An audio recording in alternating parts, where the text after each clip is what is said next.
महाराष्ट्र के नांदेड़ शहर में रहने वाले 4 दोस्त अर्जुन, कैलाश, दिनेश और हरीश। उम्र कम, सपने ऊंचे और लालच उससे भी ऊंचा। उनके मन में सिर्फ एक ही विचार पलता रहता था, किसी तरह ऐसी गुप्त शक्ति हासिल हो जाए जिससे वे दुनिया को अपनी मुट्ठी में कर लें। अर्जुन हमेशा कहता, यार अगर इंसान चाहे तो किस्मत भी उसके आगे झुक सकती है, बस हमें शक्ति चाहिए, वो भी असली वाली। कैलाश की आंखों में अमीरों की दुनिया चमकती रहती। हम ऐसे घर में रहेंगे जिसमें 10 गाड़ियां होंगी, किसी मंत्री को फोन करो तो तुरंत दौड़ा चला है। दिनेश का लालच सबसे खतरनाक, जो मन में आए वही हो, सामने वाला बस हमारे आदेश माने, चाहे वो दुश्मन हो या दोस्त। हरीश के इरादे और भी काले थे। हम मौत को भी कंट्रोल करेंगे, जो चाहे उसे जिंदा रखेंगे, जो चाहे उसे खत्म। उनकी चाहते इंसानी दायरे से बाहर थी, इसलिए उन्होंने इंसान नहीं परलोक की तरफ नजरें दौड़ाईं। उन्होंने कई साधु, संत, ज्योतिषियों के चक्कर काटे, कोई रुद्राक्ष देता, कोई ताबीज, कोई मंत्र, पर उन्हें जो चाहिए था वो किसी के पास नहीं था। एक दिन किसी सुनसान अड्डे पर बैठे बैठे दिनेश बोला, कहते हैं ल्यारी के एक गहरे जंगल में एक अघोरी रहता है, जो मृत आत्माओं से बात करता है और साधना के जरिए सिद्धियां देता है। उसकी आवाज में एक अजीब सा रोमांच था। चारों की आंखों में चमक आ गई, मानो उन्हें मंजिल मिल गई हो। उन्होंने बिना सोचे, बिना समय गंवाए उसी रात कार उठाई और निकल पड़े उस रहस्यमयी जगह की ओर। रास्ता इतना सुनसान था कि पेड़ों की सरसराहट भी डर पैदा कर रही थी। आसमान में बादल जमा थे, हवा में अजीब सी सर्दी, और चारों के दिलों में पहले से कहीं ज्यादा लालसा। कैलाश ने धीरे से पूछा, अगर वो अघोरी सच में खतरनाक हुआ तो? अर्जुन हंस पड़ा, डरता है तो उतर जा, हमें ताकत चाहिए, डर के साथ नहीं मिलता। कुछ देर बाद उनकी कार उस जंगल के बिल्कुल उस हिस्से में पहुंची जहां मोबाइल का नेटवर्क गायब और रास्ता भी मानो खत्म हो चुका था। हरीश ने कहा, यहीं उतरना होगा, आगे पैदल जाना पड़ेगा। उन्होंने कार का इंजन बंद किया। अंधेरा और भी घना हो चुका था। चारों टॉर्च लेकर आगे बढ़ने लगे। झिंगुरों की आवाजें, पत्तों की चरचराहट और बीच बीच में किसी जानवर का धीमा गुर्राना, जैसे जंगल खुद उन्हें चेतावनी दे रहा हो, अब लौट जाओ। लेकिन इन चारों को चेतावनी सुनाई ही नहीं देती थी, उन्हें बस मंजिल का नशा था। करीब 1 घंटे की पैदल यात्रा के बाद अचानक चारों के कदम वहीं थम गए। उनके सामने था एक भयानक दृश्य। चारों ओर इंसानी खोपड़ियां लटकती हुई, जमीन पर राख से बने अजीबोगरीब चिन्ह, कहीं धुंधली आवाजों की गूंज और एक बड़े से चबूतरे पर जलती हुई चिता जैसी वेदी। उस वेदी पर बैठा था एक अघोरी तांत्रिक, काला चोला, लंबे जटाजुट, चेहरे पर राख, आंखों में लाल जलते अंगारे और हाथ में मानव खोपड़ी का प्याला। उसके सामने कुत्ते की हड्डियां और अधजला मांस। चारों के गले सूख गए, लेकिन पैरों ने पीछे हटने से मना कर दिया। अघोरी ने बिना ऊपर देखे कहा, आ ही गए तुम। चारों कांप गए, इसने हमें देखा कैसे? धीरे धीरे अघोरी ने गर्दन उठाई और उनकी आंखों में घूरते हुए बोला, तुम्हारी आंखों में लालच का धुआं है और लालच ही तुम्हें यहां खींच लाया है। बोलो, क्या चाहत है तुम्हें? अर्जुन ने थोड़ी हिम्मत जुटाकर कहा, हमें सिद्धि चाहिए बाबा, ऐसी शक्ति जिससे हम जो चाहें हासिल कर लें। अघोरी बाबा की हंसी फटी हुई धरती जैसी थी। तुम इंसान होकर देवताओं की शक्ति चाहते हो, पर ठीक है, मैं दे सकता हूं तुम्हें, मगर कीमत चुकानी पड़ेगी। कैलाश तुरंत बोला, जो भी कीमत हो मंजूर है। अघोरी की आंखों में अजीब सी चमक आई। उसने सामने रखी खोपड़ी वाले प्याले में से कुछ काला द्रव पिया और बोल उठा, हर अमावस्या को आना यहां मेरे देवता के लिए मांस और शराब लेकर। मैं तुम्हें तैयार करूंगा उस महान अनुष्ठान के लिए।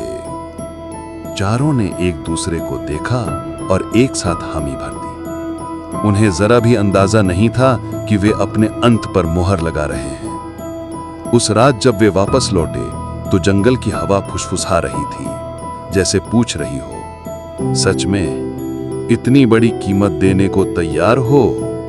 लेकिन लालच ने उन्हें अंधा कर दिया था। उन्होंने सोचा था कि वे इस खेल के खिलाड़ी हैं, लेकिन असल में वे किसी और खेल की मोहरें बन चुके थे, और वो खेल अभी बस शुरू हुआ था। दिन बीतते गए। अमावस्या की रात आते ही चारों दोस्त अर्जुन, कैलाश, दिनेश और हरीश अपनी कार में शराब और मांस भरकर उसी घने जंगल में पहुंच जाते। हर बार अघोरी बाबा कोई नया और भी भयावह अनुष्ठान करता, लेकिन इस बार कुछ अलग था। ये अमावस्या किसी और रात जैसी नहीं थी। आसमान पूरी तरह से काला हो चुका था। चांद भी इस भयावह खेल से दूर छुप गया था। पेड़ों की शाखाएं विचित्र आकार लेकर मानो हाथों की तरह हवा में लहरा रही थी। अर्जुन ने जैसे ही टॉर्च ऑन की, एक काली परछाई हवा में फड़फड़ाती दिखी। कैलाश चौंका। क्या तुमने देखा? हरीश ने गुर्रा कर कहा। डरो मत, यह सब इसी साधना का असर है। वे जैसे तैसे आगे बढ़े और बाबा की जगह पर पहुंचे, पर इस बार दृश्य देखकर उनके कदम जम गए। बाबा के चारों ओर सैकड़ों खोपड़ियां सजी थीं। कुछ नहीं, कुछ बहुत पुरानी, कुछ में इतनी चमक थी कि लगता अभी बोल उठेंगी। चिता की आग भड़क रही थी और बाबा उसी के सामने किसी अनजान भाषा में मंत्र पढ़ रहा था। उसकी आवाज इतनी भारी जैसे धरती की गहराइयों से निकल रही हो। जमीन पर फैले रक्त से बने तांत्रिक चिन्हों से धुआं निकल रहा था, और अचानक धुएं ने रूप ले लिया, जैसे इंसानी चेहरे जो चिल्ला रहे हों, हंस रहे हों, दहाड़ रहे हों। दिनेश का दिल जोर से धड़का। ये क्या है? अघोरी बाबा ने जोर का डमरू बजाया। धम धम धम। तुरंत हवा भयंकर वेग से घुमड़ने लगी। आग ऊंची उठी और सीधे आसमान को छूने लगी। बाबा गरजा, देखा, आत्माएं जाग गईं। यही तो शक्ति है जिसे तुम पाना चाहते हो। चारों डरे, लेकिन पीछे हटे नहीं। लालच का पंजा उन्हें कसकर पकड़ चुका था। बाबा ने शराब और मांस लिया, मंत्र पढ़कर आग में डालने लगा। आग में से काली परछाइयां निकलकर दीवारों पर नाचने लगी, जैसे कोई नृशंस जश्न मना रही हो। हरीश ने डर दबाते हुए पूछा, बाबा, हमें कब तक ये सब करना होगा? सिद्धि कब मिलेगी?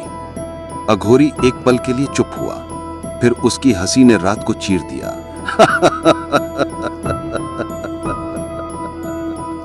सिद्धि उन कमजोरों को नहीं मिलती जो सवाल पूछते हैं। उसने अपनी नजरों से हरीश को इतना घूरा कि हड्डियां जम जाएं। लेकिन उतने में अर्जुन बोल पड़ा, बाबा, हम तैयार हैं, आप बस आदेश दें। अघोरी की आंखों में संतुष्टि चमकी। वो बोला, अगली अमावस्या तुम जिस देवता की शक्ति मांग रहे हो, वो एक बलि चाहता है, एक जीवित बकरे की बलि। उसने आगे कहा, उसकी हत्या से ही तुम्हारे कर्म के बंधन टूटेंगे और तब तुम पर शक्तियां उतरेंगी। ये सुनकर चारों दोस्तों के दिलों में आग जल उठी। दिनेश तो चिल्ला ही पड़ा, बस इतना ही, एक बकरा ही तो है। लेकिन ये कहते हुए भी उसकी आवाज कांप रही थी, क्योंकि उसी वक्त उसने देखा वेदी के पीछे एक बकरा बंधा हुआ था। काली आंखें धधकती हुई, जैसे वो इंसान हो और सब सुन रहा हो। बकरे ने अचानक तेज मैं ऐसा स्वर निकाला जो किसी आम जानवर का नहीं था। उस आवाज में एक चेतावनी थी, एक दहाड़, एक न्याय की पुकार। चारों दोस्त कुछ पल के लिए हिल ही गए। अर्जुन ने हरीश की ओर देखा। यार, ये कोई अजीब सा बकरा है। हरीश ने पसीना पोंछते हुए कहा, कुछ नहीं, मन का भ्रम है। बकरा सीधा उसी को घूर रहा था, जैसे कह रहा हो, शक्ति पाने आए हो, लेकिन किस कीमत पर? बाबा चिल्लाया, आज नहीं, अगली अमावस्या को इस जीव का रक्त यहां बहेगा। चारों ने सिर हिलाया, पर इस बार लौटते समय जंगल उतना शांत नहीं था। उनके पीछे पीछे कदमों की आहट थी, जैसे कोई पीछा कर रहा हो। कैलाश ने घबराकर पूछा, तुम लोगों ने सुना? कोई है हमारे पीछे? अर्जुन ने कार का दरवाजा खोला और चिल्लाया, बैठो जल्दी। जैसे ही वे बैठे और कार आगे बढ़ी, हरीश ने पीछे मुड़कर देखा।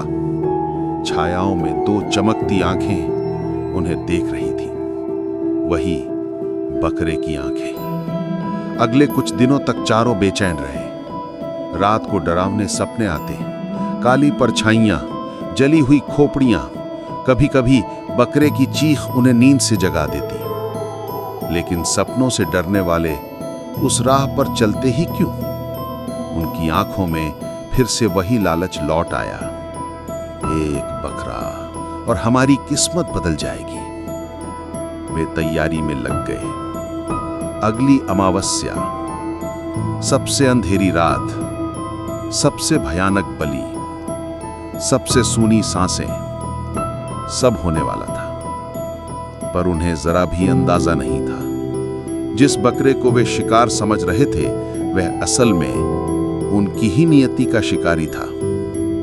अगली अमावस्या आने में अभी एक हफ्ता था, लेकिन मौत उन पर पहले ही नजरें गड़ा चुकी थी। अगली अमावस्या, जो अब तक की सभी रातों से सबसे अधिक अंधेरी थी। उन चारों की कार घने जंगल की सड़क से गुजर रही थी। आसमान में बादलों की परतें थीं, चमगादड़ों की चीखें और हवा की सीटी कानों में भय की धुन बजा रही थी। लेकिन फिर भी उनके चेहरों पर डर से ज्यादा लालच साफ दिखाई देता था। दिनेश ने सीट के नीचे रखा बड़ा चाकू निकाला और हंसते हुए बोला, आज हमारी जिंदगी बदल जाएगी। कैलाश ने बकरे को जोर से पकड़ा। इस छोटे से जानवर की वजह से हम राजा बन जाएंगे। लेकिन बकरा बिल्कुल शांत था, ना डर ना बेचैनी। उसकी काली रहस्यमयी आंखें बस चारों को घूर रही थीं, जैसे कह रहा हो, चलो मैं तैयार हूं, पर क्या तुम तैयार हो? कार उसी पगडंडी के पास रुकी। जंगल में अजीब सी खामोशी थी। हर तरफ काला अंधेरा, जैसे मौत खुद सांस रोके बैठी हो। वे आगे बढ़े। बाबा पहले से वहां मौजूद था। आग की वेदी के सामने चारों ओर इंसानी हड्डियों का घेरा। हवा में एक तेज सड़ांध और रक्त की गंध थी। बाबा ने नजर उठाई। उसकी आंखें पहले से भी ज्यादा लाल, जैसे पिघला हुआ अंगार। वह गर्जा, आ गए, आज तुम्हारी किस्मत खुलने वाली है। और उसी क्षण मंत्रों की आवाजें चारों तरफ गूंजने लगी, जैसे जंगल की हर आत्मा जिंदा होकर बोल रही हो। अर्जुन और उसके दोस्त घबरा गए। दिनेश ने धीमे से कहा, ये आवाजें पहले कभी नहीं आई थी। हरीश ने खुद को मजबूत दिखाते हुए कहा, ये सब शक्तियों का असर है, बस देखते जाओ। बाबा ने आग में शराब डाली। लपटें 10 फुट ऊपर तक उठने, आसमान तक जा पहुंची। और तभी चारों के पैरों तले जमीन कांपी, जैसे जंगल खुद रोश में आ गया हो। बाबा ने आदेश दिया, बकरे को वेदी पर रखो। कैलाश और दिनेश ने बकरे को आगे खींचा, पर तभी बकरा जोर से छटपा, रस्सी काट फेंकी। चारों घबरा गए। बाबा चिल्लाया, पकड़ो, ये भागना नहीं चाहिए। वे टॉर्च लेकर भागे, पेड़ों के बीच पनाह ढूंढते, पर बकरा काली छाया बनकर उनकी पकड़ से बाहर जा चुका था। इधर उधर भागते हुए अर्जुन चिल्लाया, उधर नदी के पास। वे दौड़े। नदी की तेज धार ठंडी फुहार मार रही थी। अंधेरे में बकरे की आंखें चमकी, एसिड की तरह जलती रोशनी। हरीश आगे बढ़ा। अब पकड़ा गया। जैसे ही उसने हाथ बढ़ाया, बकरा अचानक ऐसी छलांग मारी कि वे सब गिर पड़े। फिर बकरा खुद कार की ओर भागा, जैसे उसे पता हो कि क्या होने वाला है।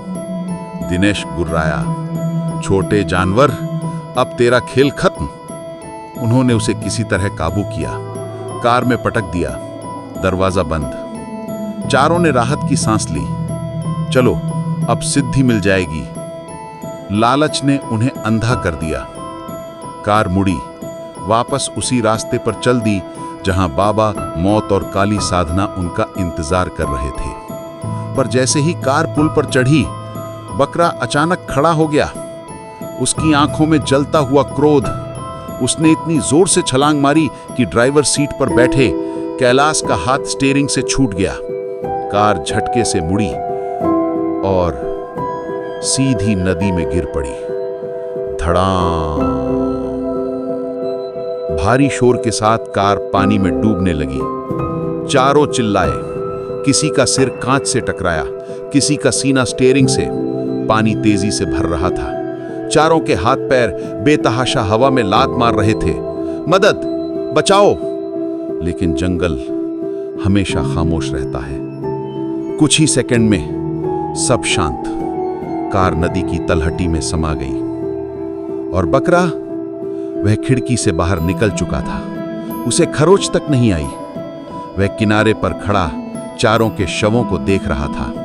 उसकी आंखों में कोई डर नहीं, सिर्फ एक सर्द, कठोर और न्यायपूर्ण चमक।